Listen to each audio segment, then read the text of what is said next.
Nuzvid police స్టేషన్లో మాజీ శాసనసభ్యులు షేక్ ముస్తఫా గారి మీద,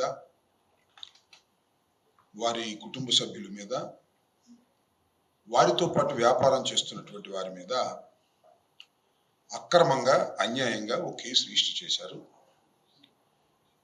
దానితో పాటు కొంతమందిని అరెస్ట్ చేసి కోర్టులో ప్రొడ్యూస్ చేశారు నూజివీడు న్యాయస్థానంలో. దీని మీద పెద్ద ఎత్తున ఎల్లో మీడియా, ముఖ్యంగా ఈనాడు, ఆంధ్రజ్యోతి, ఈనాడు అయితే ఫ్రంట్ పేజీలో రాసేసింది, ఆంధ్రజ్యోతి లోపల పేజీలో రాసింది. ఇప్పుడు ముస్తఫా ఆయన కుటుంబ సభ్యులు కిడ్నాప్ చేశారని దాని మీద చాలా కేసులు కూడా పెట్టారు. ఎక్స్టార్షన్ పెట్టినట్టుగా తెలుస్తుంది. ఇంకా పూర్తిగా ఎఫ్ఐఆర్ వివరాలు తెలియదు, ఎందుకంటే పోలీసులు చాలా జాగ్రత్తగా ఎఫ్ఐఆర్ ఇంతవరకు అప్లోడ్ చేయలే. నిందితులు కూడా ఎఫ్ఐఆర్ ఇవ్వాల, అడ్వకేట్స్ వెళ్ళారు, వాళ్ళకు కూడా ఇవ్వకోకుండా తప్పించుకునేటటువంటి ప్రయత్నం చేస్తున్నారు. దీనిలో అసలు జరిగింది ఏంటి, ఎందుకు ఈ కేసు పెట్టారు అనేది వివరణ ఇవ్వవలసినటువంటి బాధ్యత వైఎస్ఆర్ కాంగ్రెస్ పార్టీకి ఉన్నది. ఎందుకంటే మీ అందరికీ తెలుసు, ముస్తఫా గారు 2 సార్లు గుంటూరు 1 నుంచి శాసనసభ్యుడిగా ఎన్నికయ్యారు. ఆయన బేసికల్గా వ్యాపారస్తుడు, పొగాకు వ్యాపారం చేసేటటువంటి వ్యక్తి. ఇప్పటి నుంచి కాదు, చాలా సంవత్సరాల నుంచి ఆయన పొగాకు వ్యాపారం చేస్తున్నాడు. వ్యాపారంలో ఉన్నటువంటి ఈ విషయాన్ని క్రిమినల్ కేసు వరకు నడిపించేటటువంటి ప్రయత్నం తెలుగుదేశం వారు చేస్తున్నారు. ఇది చాలా దురదృష్టకరమైనటువంటి పరిణామం. అసలు సంగతి ఏమిటంటే, ఇది కిడ్నాప్ అన్నారు, వెంటనే డబ్బులు ఇవ్వకపోతే నీ కొడుకు నీకు దక్కడని బెదిరించాడంట. పొగాకు వ్యాపారికి వైకాపా మాజీ ఎమ్మెల్యే ముస్తఫా బెదిరింపు, ఆయన తనయుడిపై కిడ్నాప్ కేసు, అనుచరులు లొంగుబాటు, పరారీలు అసలు నిందితులు. ఈనాడు ఫ్రంట్ పేజీలో నూజివీడు కిడ్నాప్ నిందితులు అరెస్ట్. ఇది కూడా ముస్తఫాకు సంబంధించినటువంటి కేసు మీదే ఆంధ్రజ్యోతిలో వేశారు. అంటే ఎల్లో మీడియా ఎవరినైనా, ఎవరు వైఎస్ఆర్ కాంగ్రెస్ పార్టీకి చెందినటువంటి వ్యక్తులు ఉన్న అవకాశం ఉంటే కేసు పెట్టేయటం, లోపల పెట్టేయటం, ఆ విధంగా భయభ్రాంతులకు గురి చేయాలనేటువంటి ఒక విష ప్రయత్నం కూటమి ప్రభుత్వం అధికారంలో వచ్చిన దగ్గర నుంచి వాళ్ళ వరకు జరుగుతూనే ఉంది. ఏ చిన్న విషయం ఉన్నా సరే, మీరు చూశారు తమ్మినేని సీతారాం గారి మీద, ఆయన మీద కేసు పెట్టారు. సరే, ఆయన బెయిల్ వచ్చింది, అది వేరే విషయం. అలాగే సిరిగిల అప్పలరాజు, మా మాజీ శాసనసభ్యుడు, మంత్రివర్యులు, వారి మీద ఒక యాక్సిడెంట్ కేసు ఉంటే దాని మీద ఆయన అరెస్ట్ చేశారు. చిత్రమైన విషయం, నాకు అర్థం కాల. యాక్సిడెంట్స్ జరుగుతూ ఉంటాయి కొన్ని సందర్భాల్లో. ఆ యాక్సిడెంట్ జరిగినప్పుడు ఏమైనా చిన్న చిన్న అవకతవకలు ఉంటే దాని మీద యాక్షన్ తీసుకోవచ్చు.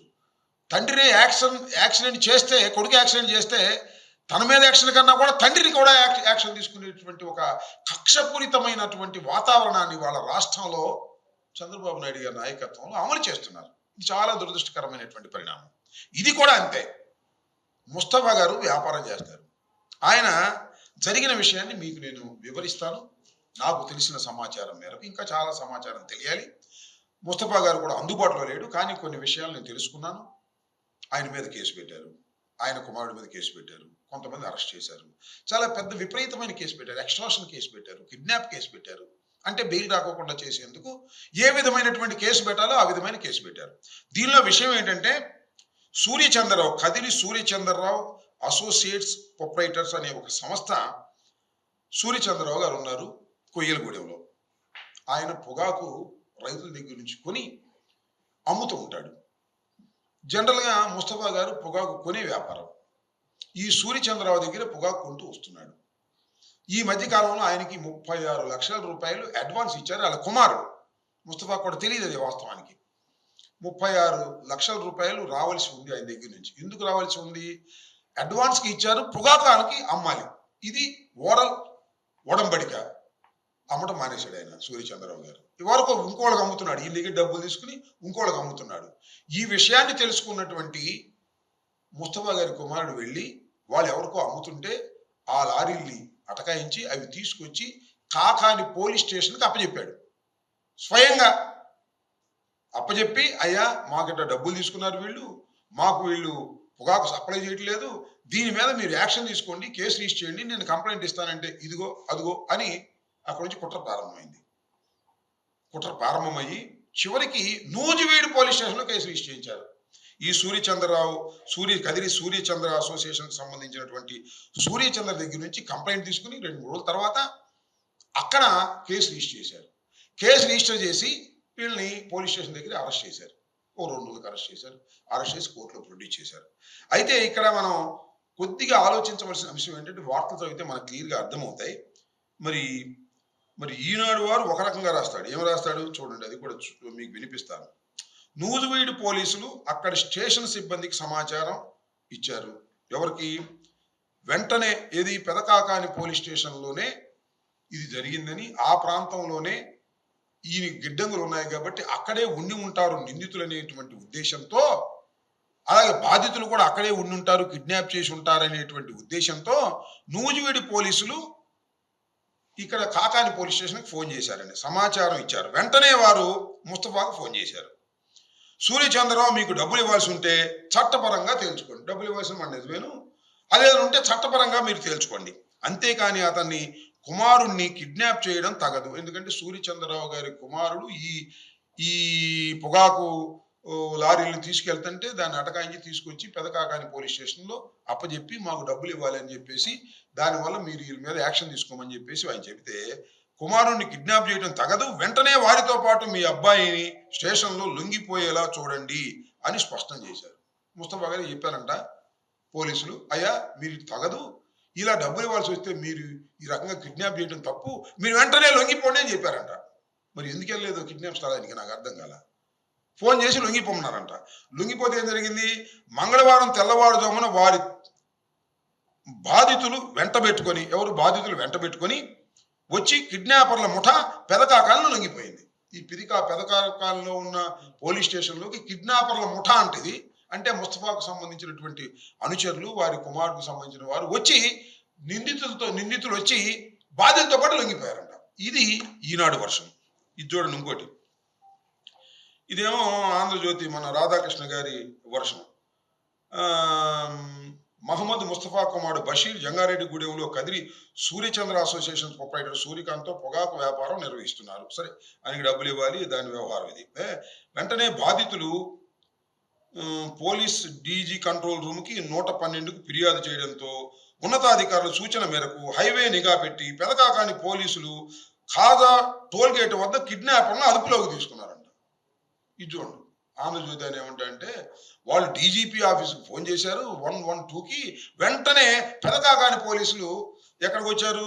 టోల్గేట్ దగ్గర కాపలా కాశారంట. టోల్గేట్ దగ్గర కాపలా కాస్తే వీళ్ళందరినీ కిడ్నాప్ చేసి తీసుకెళ్తుంటే అప్పుడు హఠాత్తుగా పట్టుకుని పోలీస్ స్టేషన్ తీసుకెళ్లారంట. ఈనాడేమో ఈ వర్షను, ఏబిఎన్ ఏమో ఈ వర్షను, అసలు ఎఫ్ఐఆర్లో ఏ వర్షం ఉందో ఇంతవరకు పోలీసులు ఉన్నటువంటి పరిస్థితి. ఎంత కుట్రపూరితంగా వ్యవహరిస్తున్నారు. నేను మనవి చేసేది ఏంటంటే, అయ్యా కిరణ్ రామోజీరావు గారి అబ్బాయి, అయ్యా నూజివీడు ఇది మన ఏబిఎన్ రాధాకృష్ణ ఇద్దరు మాట్లాడుకోండి. కాసేపు వార్త రాసేటప్పుడు కాస్త మాట్లాడుకుని అబద్ధం అతికేదట్టు రాయండి. అట్ట రాయట్లా, నువ్వు ఒక వర్షం రాస్తున్నావు. కనీసం పోలీసులన్నా కనుక్కొని రాయండి, మీ ఇద్దరు మాట్లాడుకుని రాయండి.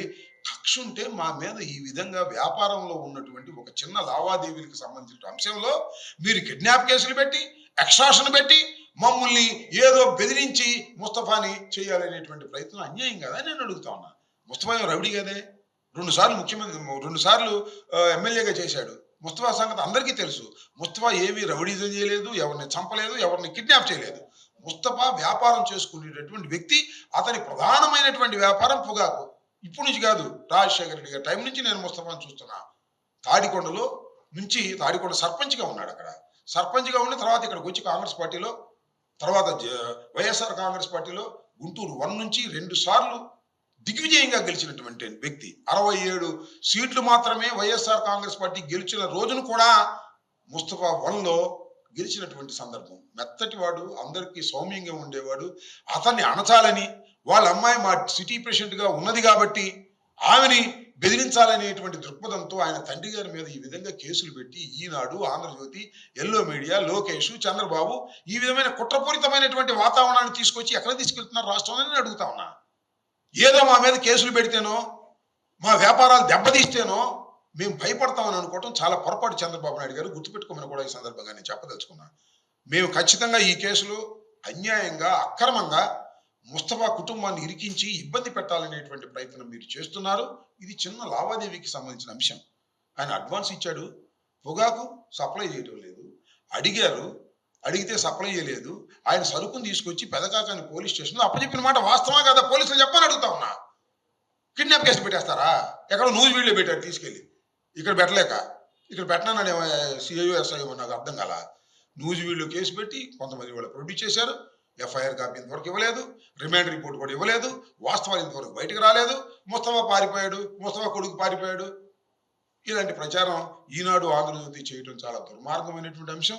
మీరు ఎన్ని కేసులు పెట్టుకున్నా, ఎన్ని వార్తలు రాసినా వైఎస్ఆర్ కాంగ్రెస్ పార్టీని ఏమీ చేయలేరనే విషయాన్ని దయచేసి గుర్తుపెట్టుకోండి. ముస్తఫా నిర్దోషి, అమాయకుడు, సౌమ్యుడు తప్ప ఇలా కిడ్నాపులు చేసేటటువంటి వ్యక్తి కాదు. వ్యాపార లావాదేవీల్లో ఏదైనా చిన్న చిన్న ఇబ్బందులు ఉంటే అవి పోలీస్ స్టేషన్లో తేల్చుకోవాలనేటువంటి ఉద్దేశంతో చేసినటువంటి వ్యక్తి తప్ప మరొకటి కాదు.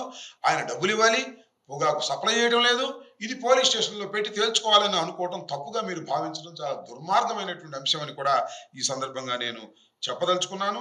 ఇలా రాజకీయంగా అణచాలనుకోవటం చాలా తప్పు అనే విషయాన్ని గుర్తుపెట్టుకోమని ఈ ఎల్లో మీడియాకి, అదేవిధంగా కూటమి ప్రభుత్వానికి నేను ఈ సందర్భంగా చెప్పదలుచుకున్నాను.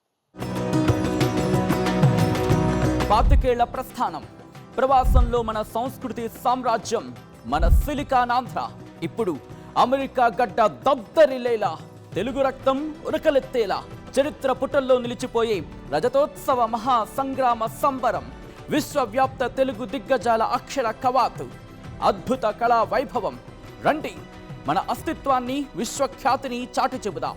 ఆగస్టు 1న అమెరికా కాలిఫోర్నియా ఓక్లాండ్ ఎరీనాలో సిలికానాంధ్ర రజతోత్సవ వేడుకలో పాల్గొందాం.